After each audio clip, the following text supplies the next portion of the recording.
بہت شکریہ نظامی صاحب، آپ نے بہت بڑا بنیادی بڑا ریلیونٹ سوال کیا۔ میرا جواب بڑا مختصر ہے۔ میں نے صرف مرض کی تشخیص پر محنت نہیں کی،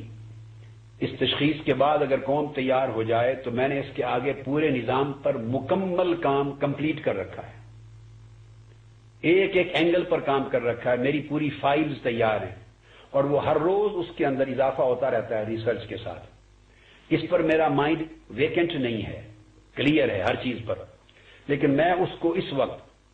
جب تک عوام اس تبدیلی کے لیے میری پہلی درخواست کو، اس شعور کو بیدار کر کے تیار نہیں ہوتے، ان چیزوں کو ڈسکشن میں اس لیے نہیں لانا چاہتا کہ میرا فوکس چینج ہو جائے گا۔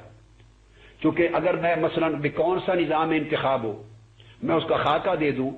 تو اس نظام انتخاب کے خلاف بغاوت فوکس نہیں رہے گا، وہ جو نیا نظام انتخاب کا ایک سجیشن دوں گا اس کے مختلف جو ڈیٹیلز ہیں وہ ڈسکشن میں شروع ہو جائیں گی، وہ ٹوٹلی ایک سبجیکٹ نیا پولیٹیکل سبجیکٹ بن جائے گا۔ اس کے بعد کیا کیا تبدیلی الیکشن کمیشن میں چاہیے، کیا کیا تبدیلی سیٹ اپ میں چاہیے، کیا کیا تبدیلی عدالتی نظام میں چاہیے، فراہمی انصاف میں چاہیے، ایک ایک سبجیکٹ پر کام موجود ہے میرا، مکمل ہے۔ اور یہ تو بڑے پرانے وقت کا مکمل ہے۔ جنرل پرویز مشرف صاحب کو بھی میں نے خدا جانے نصف درجن سے زائد نظام بڑی بڑی تفصیلی محنت کے ساتھ 3 گھنٹے ایکسکلوسیو میٹنگز انہوں نے مجھ سے کی اور میں نے بے شمار سبجیکٹ کے نظام دیے تھے ان کو۔ الیکٹورل سسٹم کی چینج پر بھی پورا نظام دیا تھا انہوں نے جنرل نقوی صاحب کو، ان کے ساتھ وہ بھی شامل تھے میٹنگ میں، اور انہوں نے کہا کہ 3 گھنٹے میرے ساتھ میٹنگ کریں اور ان پر کوشچنز کریں اور ڈیٹیلز لیں، پھر فائل پٹ اپ کریں۔ پھر انہوں نے بھی 3 گھنٹے لیے، جنرل مشرف صاحب نے بھی لیے، پورا کیس تیار ہوا، کنونس ہوئے، مگر نہیں ہوا کچھ نہیں۔ اکاؤنٹیبلٹی کے اوپر پوری تفصیل 3 گھنٹے اجلاس ہوئے، ٹیررزم اور ان لینڈ سیکیورٹی پر ہوئے، بے شمار سبجیکٹس پر۔ اور پھر انہوں نے ڈاکٹر رانجھا صاحب کو بھیجا تھا، اس زمانے ان کی کیبنٹ میں ہوتے تھے، کہ اس سبجیکٹ پر کچھ اور ڈیٹیلز بھی ڈاکٹر صاحب سے لے آئیں۔ وہ پھر گھر پہ تشریف لائے، فیڈرل منسٹر تھے اس وقت، وہ جو کیا نام ڈاکٹر خالد رانجھا یا تو خیر مطلب میرا تو اس وقت سے میں نے نظام، یہ جو ڈیولیوشن آف پاورز کا، لوکل گورنمنٹس کا، اس کے اوپر پورے نظام کی تیاری تھی، میں نے سب کچھ ان کو دیے، مگر سب کچھ جہنم برد ہو گیا۔ میں اس وقت سے میں نے اپنے اس کام کو اپ ڈیٹ کرتا رہتا ہوں، میں نے اس میں کمی نہیں چھوڑی، اپ ڈیٹ کرتا ہوں۔ اور ورلڈ وائڈ چھوٹے ملکوں کے ساتھ کمپیریٹو اسٹڈی الگ ہے، تھرڈ ورلڈ کنٹریز کے ساتھ پاکستان کو رکھ کر الگ ہے، ایڈوانسڈ اور ماڈرن بڑے ملکوں کے ساتھ الگ ہے۔ میں نے 3 کیٹیگریز میں پاکستان کو رکھ کے ریجنل کنٹریز کے ساتھ الگ ہے، ویزا ویز، یعنی ایران ہے، بنگلہ دیش ہے، انڈیا ہے، آگے سری لنکا پٹ، ان کے ساتھ کمپیئر کر کے نظاموں پر کوئی کمی نہیں ہے۔ جب وقت آئے گا انشاءاللہ میں ایک ایک تفصیل سامنے رکھ دوں گا۔ 2 اسباب کی وجہ سے میں اس وقت ڈسکس نہیں کرنا چاہتا، ایک تو فوکس چینج ہو جائے گا، میڈیا بھی، ٹی وی بھی، اخبارات بھی، آرٹیکلز بھی، وہ ان چیزوں کو بہت سے لوگ، اور بلکہ ایسا کرایا بھی جائے گا کہ وہ ان چیزوں کو لے لیا جائے گا ڈسکشن میں، تو دھیان اور سبجیکٹ زیر بحث آ جائیں گے۔ اور میں جس بغاوت کی بات کر رہا ہوں کہ اس نظام کو اٹھا کے پھینکے اٹھ کھڑے ہوں، اس پہ فوکس ہٹ جائے گا ایک۔ اور دوسری چیز میں چاہتا ہوں کہ سردست اتنا سولوشن صرف بتاتا ہوں کہ اگر بغاوت کے لیے اٹھیں اور قوم بغاوت کرے، دنیا رجسٹر کر لے کہ قوم نے ریجیکٹ کر دیا اس نظام کو، اتنی تعداد میں نکلے،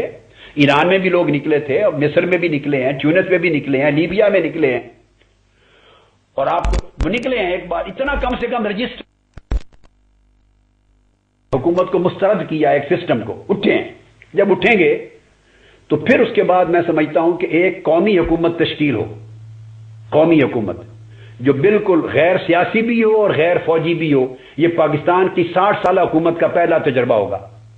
یا سیاسی حکومتیں بنتی ہیں یا فوجی حکومتیں بنتی ہیں، تیسرا تجربہ کبھی نہیں ہوا۔ غیر فوجی، غیر سیاسی، مکمل قومی حکومت کنسنسس کی ہو، نیشنل کنسنسس کی قومی حکومت، جس میں سیاسی جماعتوں کے ستھرے لباس والے اچھے لوگ بھی ممبر ہوں گے، جس میں فوج کے افراد بھی جو ان کے طبقات بھی اچھے نام، نیک نام لوگ نمائندے آئیں گے، عدلیہ کے نیک نام نمائندے ہوں گے جو ریٹائرڈ ہیں، وکلاء سے، قانون دانوں سے، سیاسی برادری سے، تاجروں سے، انڈسٹریلسٹ سے، اور پولیٹیکل فگر سے، ریلیجیس فگر سے، ہر طبقہ زندگی جو مؤثر ہے